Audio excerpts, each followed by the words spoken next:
See us make almond butter quinoa blondies. By now you've probably tasted quinoa, and probably even know how to pronounce it quinoa.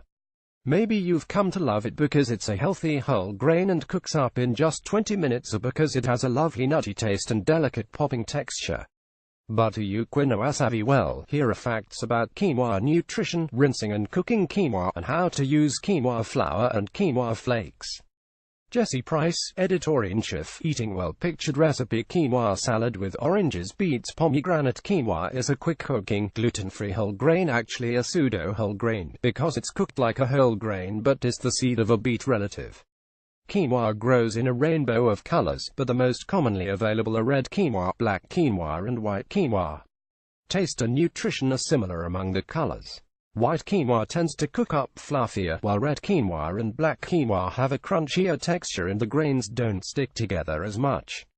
Quinoa is nutritionally renowned for its protein content, and while it does have a decent amount, it's not actually the amount of protein that's so impressive. Instead, it's the type of protein. Quinoa has the perfect balance of all 9 amino acids essential for human nutrition. This type of complete protein is rarely found in plant foods, though common in meats. Quinoa also offers a good dose of fiber and iron. There are 111 calories in each 12 cup of cooked quinoa. Do you need to rinse quinoa or not? Conventional wisdom has it that you need to rinse quinoa before cooking. Why? Quinoa seeds are coated with saponin, a bitter substance that protects the seeds from predators. However, most quinoa sold in the US is pre-rinsed, so there's no need to do this. If you want to be cautious, go ahead and give it a rinse. Put the quinoa in a bowl, cover it with water, swish it around and then drain it in a fine mesh sieve.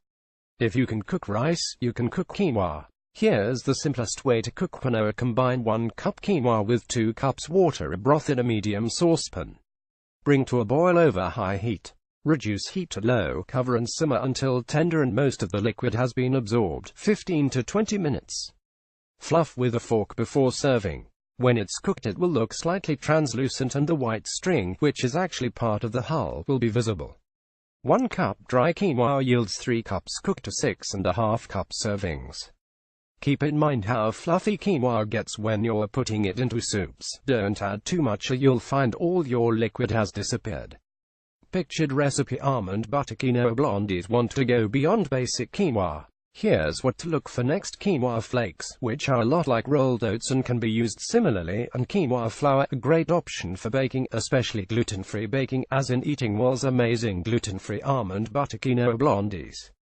Look for both products in well-stocked supermarkets and natural food stores.